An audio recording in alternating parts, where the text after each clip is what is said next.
Everybody, and apologies, we've had a power cut up here in the commentary box ahead of the final Formula 3 practice session of 2023. The cars are out on the circuit, and at the moment Oliver Gray from Ida Cohen, Tommy Smith, Rafael Villagomez, and then Joshua Dufek as well, and Francesco Simonazzi. The 6 cars at the moment who have gone fastest. Simonazzi just crossing the line now, does a 1:51.845 to bring that time down a little bit as well. And alongside me in the commentary box is Omi. Apologies, we've had a power cut, everybody. And it's very good that we've got this session on at all. Just the perfect start to a weekend that you need. But morning, Omi. All set to go now. Fingers crossed everything's going to remain good. And it looks to be the weekend, the final weekend of FIA Formula 3. Morning. Give me a second and I'll plug you in. Morning, Omi. Yeah, we can't hear you for some reason.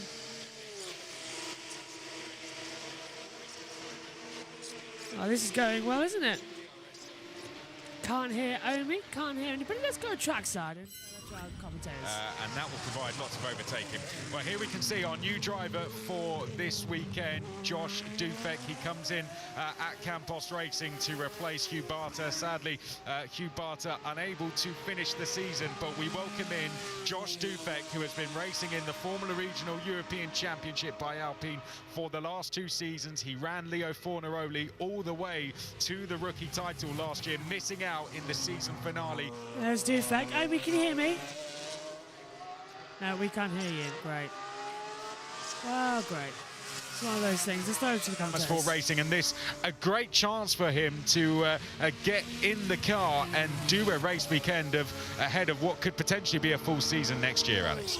We often see that, don't we? Drivers who are not able to complete the season replaced by drivers getting themselves prepared for next season. And in many ways, this final race in Monza is quite a good place to come and have your debut in a Formula 3 car. Not too many corners. It's the one of the fewest corners of the year, even though it's quite a long circuit at 5.7 kilometers. It's relatively simple in many ways in comparison to somewhere like, for example, Spa or Zandvoort. So or Silverstone, or somewhere longer and Trying once more. Good morning, Omi. No, nothing, nada. Well, I've had enough of this. I've honestly had enough. I'm going to pass over to the World Feed commentators. We've got serious problems up here. Against the likes of Bortoletto, who leads the championship, Dino Beganovic, Gabriele Mini, and likewise. So he's familiar with the competition. He's familiar with the circuit. The only thing he isn't familiar with is the car, and that's where he will be getting up to speed with, as we can see the cars making their way out of pit lane. The remainder of them that aren't on track. We've had Dufek, who's currently quickest, then Gray, Cohen, Simonazzi, Smith, Villagomez. All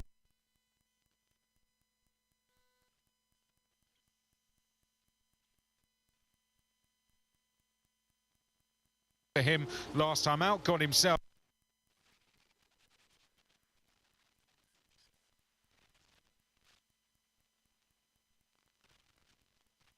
We see another one of the Montoyas standing on that famous podium. I wonder, we'll find out over the course of the weekend. Well, previously the holder of the fastest Grand Prix racing lap ever around this circuit, Juan Pablo Montoya, so he knows the place very, very well indeed. It's been an interesting year for Seb. Montoya took a podium earlier on in the season, and he's been getting his head around it. A young man with significant racing experience across a lot of categories, and more, I would call it a more kind of American continental way of racing experience, where he's jumped in rather than taking a direct route through and up the formulae. He's jumped in this, he's jumped in that, which has given him a wealth of experience coming into this Formula 3 season, and some very meritorious performances from Sebastian Montoya. I felt for him back at Silverstone, where he really had a chance to win in mixed conditions and was tipped into a spin down at turn 1. That was really the shot for him. Yeah, I don't think his results reflect his performances, really. He has deserved a lot better over the season. He sits 15th overall, and that definitely not reflective of how he's performed. We see Paul Aron. Now, we've talked about going for the overall championship, but another thing I think we have to bear in mind is the fight for the championship podium positions, because there is just 19 points between Paul Aron in 2nd place and then Gabriele Mini down in 7th place. It is very, very close, and the difference between finishing 6th and 2nd, Alex, for your market value as a driver can be quite extraordinary. And it's a big deal for the next step as well, when you look at trying to put together budgets, talk to teams and discuss what you might be doing for next year, whether you're staying in Formula 3 and looking for the best possible seat, the best possible deal, or indeed moving up into Formula 2 and trying to find a good seat for your rookie season. Where you finish in the Formula 3 Championship matters in terms of what's going to be available to you in that marketplace. So it is a hard battle all the way through the championship table. Yeah, so if the championship were to be wrapped up today, and that is just an if, then there is still a huge amount at stake. The Trident team watching on. Of course, we don't just have the overall Drivers' Championship, we have the Teams' Championship as well. That's being battled out by Prema and Trident. The only 2 teams that have won it, 25 points between them, and that's one we'll keep an eye on throughout the course of the weekend. Prema currently leading Trident by 25 points. All queuing up. It's like we're getting ready to go for a rolling start. After you, deciding who's going to go first. Indicative of what's to come. So that is a tow train of nobody who wants to go first. And of course, here at Monza, such high-speed circuit, highest average speed throughout the year of any venue for the Formula 3 cars. So they are all looking for that critical tow in qualifying. We have seen some nasty, slightly boring situations. Well, exciting to watch, but boring for the drivers, and in terms of safety as well, where drivers and teams have queued up down towards the Alboreto corner, the corner formerly called the Parabolica, and we've had drivers missing their opportunity to score a flying lap, or indeed generating dangerous situations by so desperately waiting for a tow.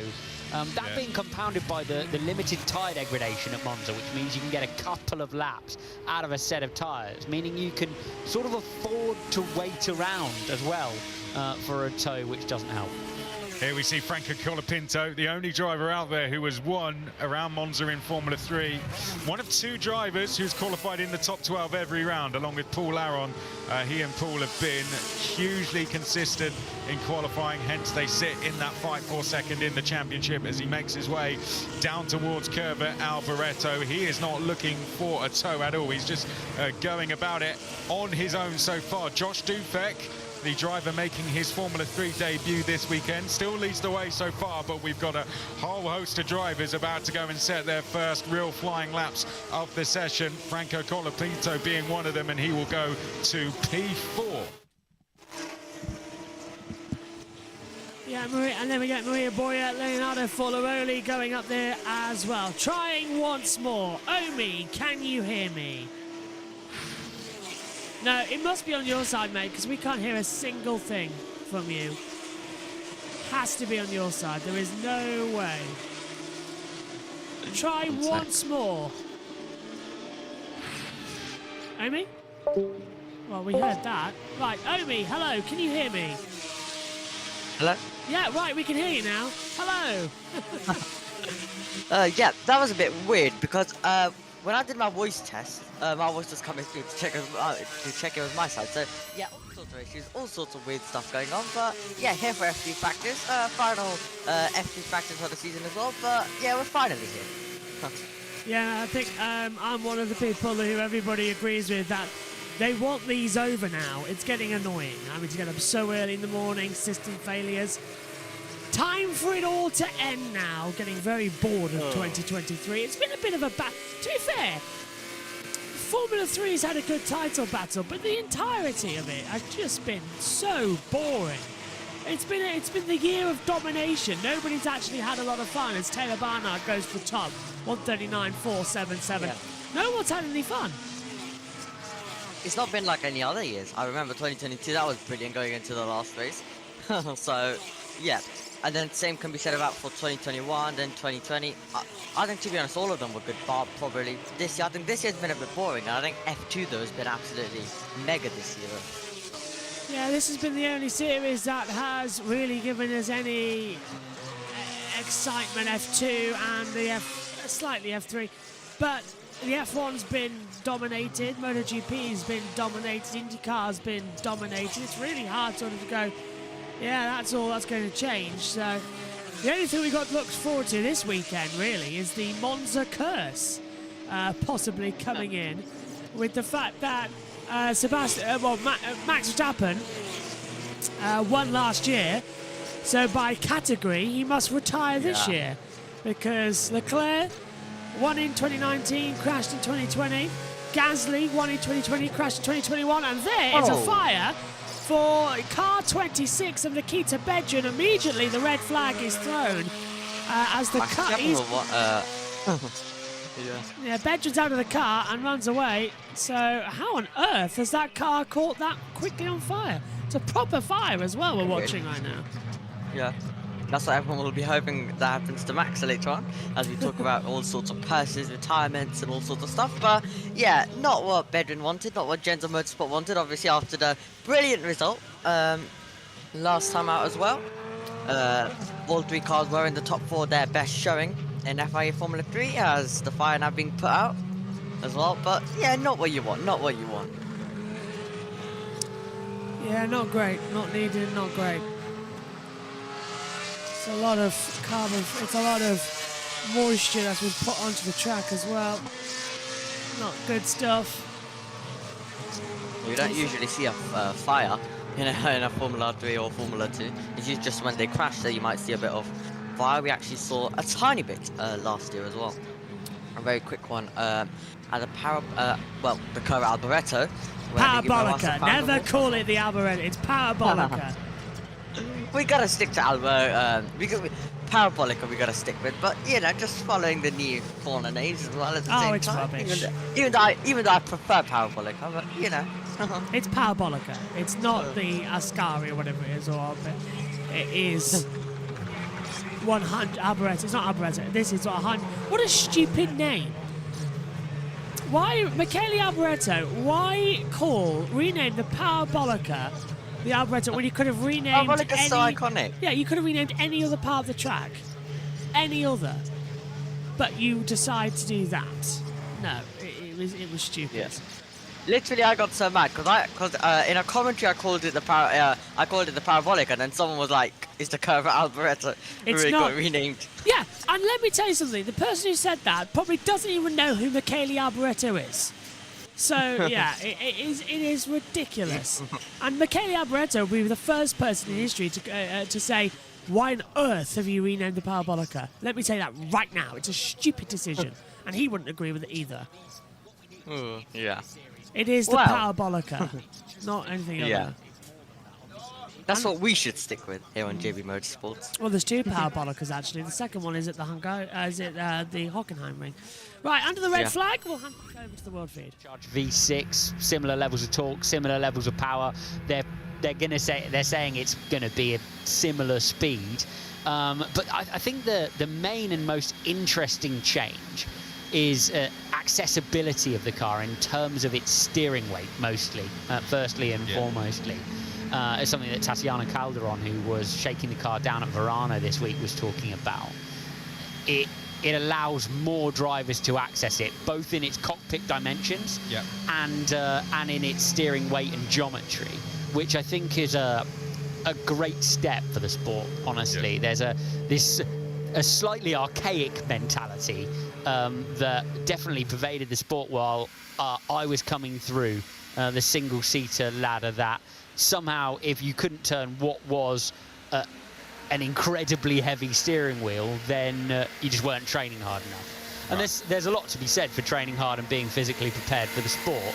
But there were drivers who plain lost out. I know many of them plain lost out because they could not physically, however hard they trained, be prepared to turn the steering wheel for the full race distance. So it's good to see that mentality change and an opening of the sport to more competitors.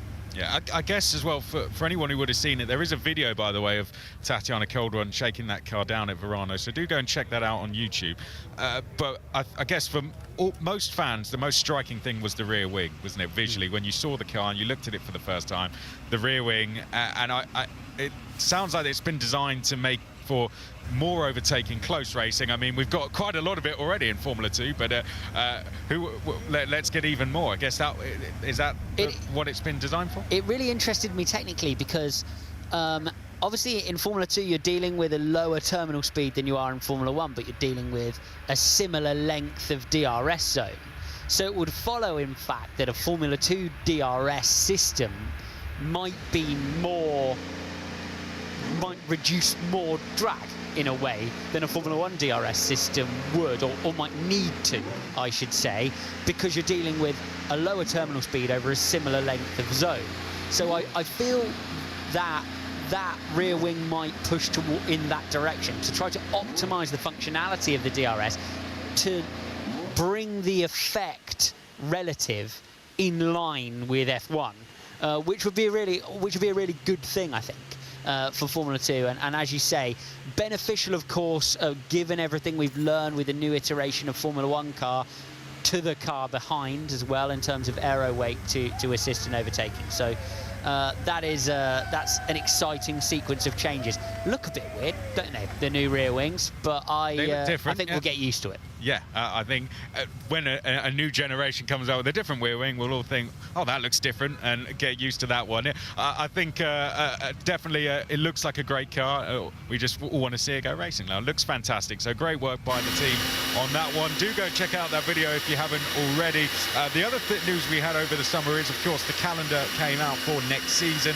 No changes to note for Formula 3. It's exactly the same as this year. So we start in Bahrain on the 1st and 2nd of March. Then we go to Australia, then to Imola, Monaco, Barcelona, Red Bull Ring, Silverstone, Hungaroring, Spa, and then we finish the season, round 10, Monza on the 31st of August and the 1st of September.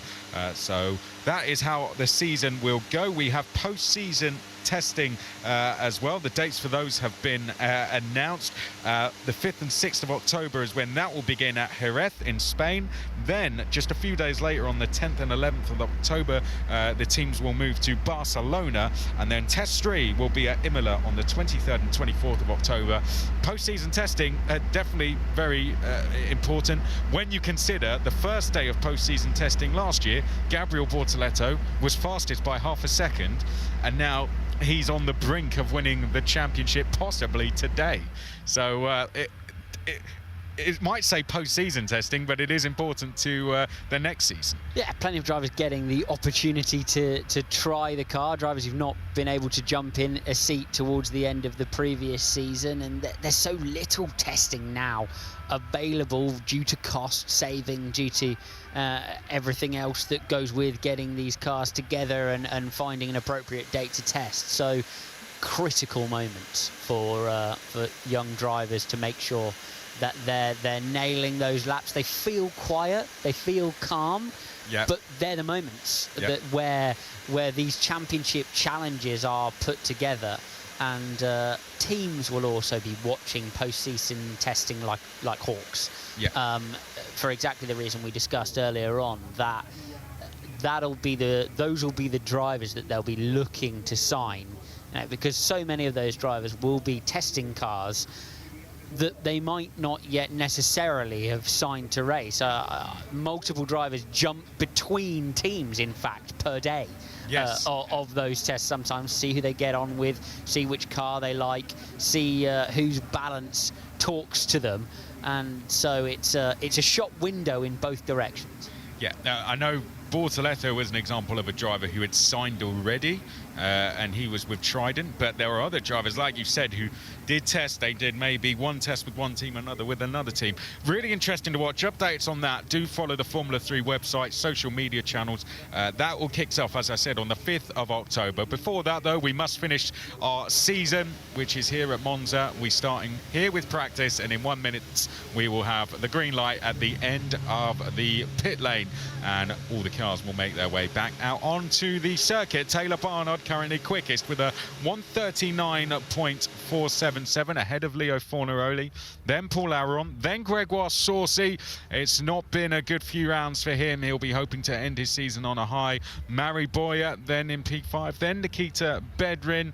We won't be seeing any more of him in this session, but as I said, thankfully he extracted himself from the car okay. Johnny Edgar 7th, then Kyle Collett, Christian Mansell, Josh Dufek, new driver on the grid, P10 so far. Still yet to see reflective times from Dino Beganovic, Ollie Goethe, Luke Browning, Gabriele Mini and Sebastian Montoya, so I'm sure they will be quick out the pit lane. Fingers crossed they will be. We're getting ready then for the green light to go on. 3 seconds and we're away. So away we go then for the next session. Heading out there onto the track, and Omi, the question now is, how long are we going to remain under this green flag conditions? Because there's a lot to run on. 15 minutes of qualifying action. Oh, there's going to be a lot of action. It's going to be a lot of good now, because the track is 20. Well, it says track wet, but the track is, yeah, it's dry. It's not made damp at all. Track temperature 25.2 degrees, air temperature 21.1. It's a dewy track. I think that's how you pronounce it. It's dewy. Yeah. Yeah, just maybe a slight slippery here and there, but yeah, other than that, the track should be good enough, but you are going to see quite a few mistakes. I think qualifying, we're definitely going to see a lot of errors, but thank God FD won at Zandvoort. I don't know what was going to happen there. Just probably constant constant safety cars, because this year they're all going even more crazy at Zandvoort. But anyway, at Monza, let's hope they all keep it on the road. But yeah, qualifying is going to be crazy with the Slipstream Fest going on and all of that we usually see in Formula 3, and all of the games of driving through the pit lane, allowing cars to get past you, then everyone backing off. And my early prediction is there's going to be a crash in qualifying. Possibly, probably, and because look, we've got everybody now. We already got 3 wide. They don't want to do the tow. We see this every year at Monza. Yeah. They don't want to do the tow, so they all just sort of back up as much as they possibly can. And it's ridiculous. I always look forward. Yeah, absolutely ridiculous. But I always do look forward to when we come to Monza to see all of the F3 Slipstream Fests and all of the games that these guys do on their out laps. And F2 is going to be crazy. The Alpine Juniors were at it at Zandvoort. Who's going to be at it this time? Just slipstreaming each other down towards Star 1. Bortoleto though, we'll be looking for Paul as well. He has a big chance of winning the championship today, actually. So, that's what. Bortoleto, as it comes to, could clinch the F3 championship. It's all going to be very interesting. Could he become the Formula 3 champion in the pit lane like last year? But every single championship was decided in the pit lane last year. Formula 3 was in the pit lane here as the race got red flagged. Formula 2 also in the pit lane because the driver, Filipe Djokovic, was out of the race. Formula 1 in the pit lane in the Japanese Grand Prix. And the Porsche Super Cups had a red flag in their last race, and that was decided in the pit lane as well. So it's not exactly been the greatest run, has it, in the past couple of years? And Monza does sort of give us those red flag calls. So fingers crossed we'll get a run. But look at this, Sebastian Montoya at the front of the queue here, but nobody wants to go. And the stewards always say, do not stop on the track. They've just come to a full stop on the way into the Parabolica. Yeah, this is going to be very, very exciting and qualifying. Race control, what did they have to say? Sullivan noted for practice time infringement, so nothing to do with this, just a bit separate for Zacho Sullivan, competing in his second year as well. But Josh, opinions on the F2 car? We haven't really got to talk too much because of issues today about other stuff, but opinions about F2 car? Yeah, no, I'm not in the F2 practice session. Megan's leading that one. I think it looks quite good, and I do like the rear wing as we got contact into turn 1. Wheel this to wheel. Is ridiculous, and that's Kyle Collett forcing off the track, I believe that is going to be is that Jose Maria Martin, and everyone with cold tyres, cold brakes, locking up, going through the chicane, run over area. Synced up lock up. Yeah, this is completely ridiculous. That's going to go down there as well. With, trying to have a look at the data screen because it's not telling us. It's that's Joshua Dufek, and then coming through at the back, race control. Carcolet, Bortoletto, O'Sullivan, the 31 as well of Shin, and Sophia Flörsch, the 29 noted, for failing to follow race director's instructions. Oops, I'm still awake, says Synthel. Evening, Synth, 4:40 more in the morning over there in America. He's on a flight back, so he'll be hopefully joining us in the commentary box on Sunday for the final F3 race. But I like the car, and I'd like the rear wing as well. I think it's something new and cool and edgy in it. And the DRS as well will probably be a lot easier to use, and it will stop the progression of cars that we've had over the past couple of years, as we've seen Maria Boya on a lap time behind. Oh, who's this lap behind? The 31 of Woo Hin Shin out through the Parabolica. Colapinto goes into second. Maria Boya's got a lovely toe side by side with Shin across the line, and Boya a 1:39.582 to go second fastest. Yep, absolutely. All of the laps starting to come in from all of these drivers, as we have Bortoletto going as well and improving up to 7th position. This is Taylor Barnard, the man currently P1, and is that going to be track full limit, or are we waiting for the car behind? Right, just wide. Just keeping it in, I think, possibly. Frederick goes into 10th, 1:39.932. Saucia 1:39.276 goes now to the top. Jose Maria Marti and Dufay noted for failing to follow the race director's instructions as well. Ida Cohen goes back to the pit lane. Go on. Doesn't go well for rookies, does it? They're always under investigation and always having issues as well. But look at the trainers. Fornaroli goes second as well. Yeah, Marti caught up in this train in 21st position, coming through the Dalla Rossia chicane and towards the first Lesmo. They are all just concertinaing up. Lesmo 1 is banked, Lesmo 2 a much tighter entrance as well to the right. And it's difficult to get that one right because it sort of spits you out straight towards the gravel trap. And everyone, there's Johnny Edgar, everyone just backing up and not wanting to put push laps in. And qualifying is going to be so dangerous. And don't forget, with F1 this weekend, it's the alternative tyre. So it's hards for Q1, mediums for Q2, and softs for Q3. So the track will get better, the grip will get better, and we'll probably have these toes there as well, like in 2019. Yeah, 2019, obviously, all of that chaos that happened in that one as well. But yeah, this weekend we don't need me to help out because we already have the hards, medium, soft, and qualifying's been super exciting this year. Marty currently completely boxed in as well there. Yeah, he's got Edgar. He's got Edgar there alongside him, and then Marty's just ahead of him, and they can't get a run. No one's pushing the pedal down. There's Zach O'Sullivan looking through. There's Edgar at the front. It's just getting absolutely insane now. Yeah, and then Montoya thinking about a move. They're all looking for some kind of overtakes, and that was Browning also trying to follow. Zach O'Sullivan has now got as well to the front of this one. They're all making now their way around to begin the laps with the big slipstream fest that'll go down towards time one. I wouldn't be surprised if maybe some cars start going field to wheel into Martin's doing all over again. And away we go. Synthel says 4:13 a.m. flying tomorrow, Friday, so basically today, at around 4:45 p.m. So about 8-hour flight, and then with the time difference, it'll be around 16:45 plus 8 plus 6 equals 6:45 a.m. Dutch time. That's on Saturday he gets in, so hopefully it's a safe flight since.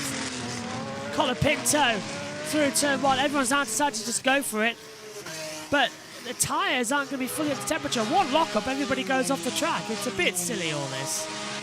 Yeah, if you remember Austria was so chaotic with all of the toes as well. Obviously because of the 3 zones, but Monza, completely you need the toes. So they're going to be going even more crazier. Colapinto, yellow flag sector, but still just up as well on Gregory Stolze. So not the best. He has managed faster, but he's still up currently on Gregory Saucy. But yeah, great Formula 3 season, I have to say.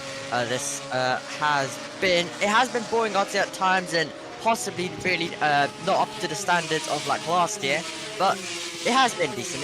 Formula 3 though, it has been decent. It's had a few good races as well. I think the season took a bit of time to get started, but then we finally started having some good races. I think Spain is when we started having the good ones, and Austria was absolutely brilliant. If you remember the sprint race where we went 3 wide for the lead as well. So yeah, it has been a good season, but at the same time it kind of has been a bit boring. I think F2 has got the edge this season, and I think F2 might and I think last season possibly, and then last season I think F3 had the edge, but this season F2 has the edge. But a lot of lap times currently coming in. Look at Paul Aron, fastest middle sector. Colapinto getting it completely wide, having to use the green Astro exit turf at the Parabolica. Cross the line, Montoya goes 6th, Colapinto goes 4th, 139.556. And up to that, it's everyone just winding up. Here's Bortoletto coming across the line. Got a yellow flag somewhere on the track, not sure where. As Bortoletto goes 3rd on a 139.338. Mini goes top, 138. Oh, it's a huge accident. A car got in backwards and the red flag is out. It's one of the MP Motorsports. It's Marie Boyer who has gone in backwards at the Parabolica. Broken the rear wing slightly. It's not a huge accident as we thought. A lot of dust in the air.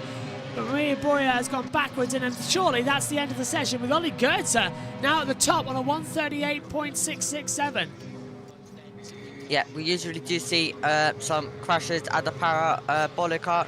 We saw Hadjar in there last year. We saw Yuma Iwasa in Formula 2 in there as well. So quite a few drivers on push laps find their way there.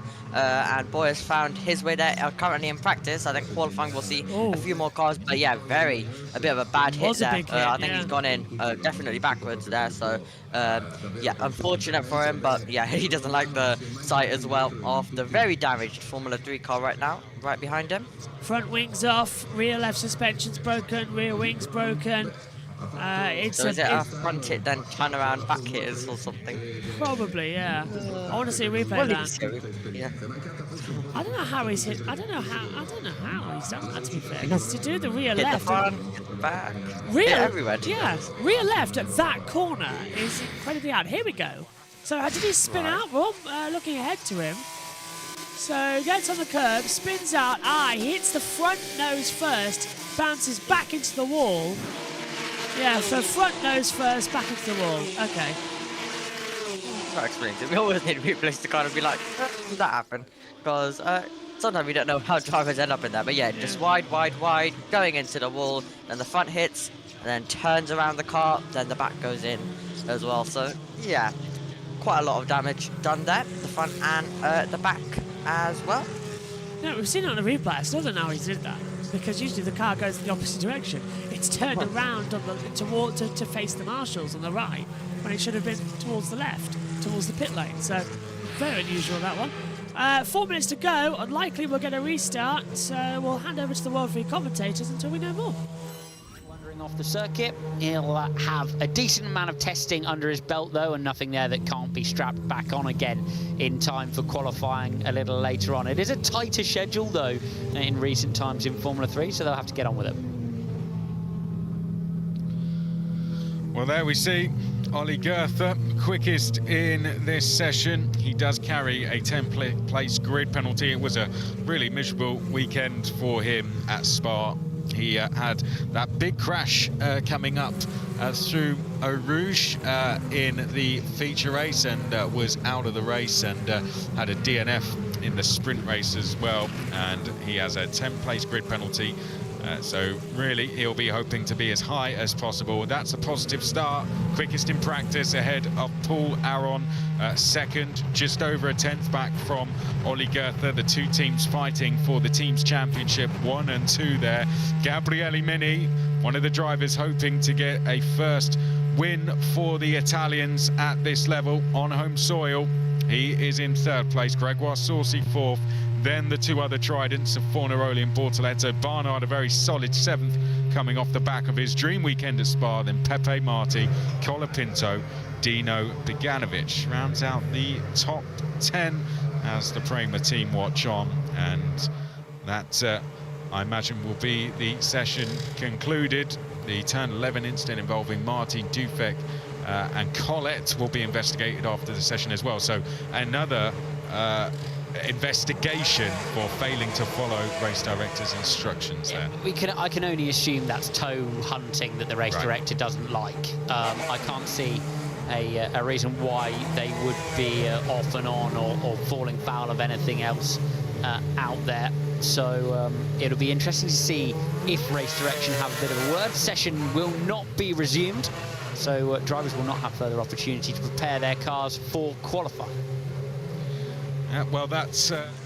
Sadly, we kind of knew about that, so we'll go off here now and get everything else sorted, ready for the remainder of F2. So it's Ollie Goethe who tops the session. Omi, what did you make of it? Not a great session, to be fair, was it?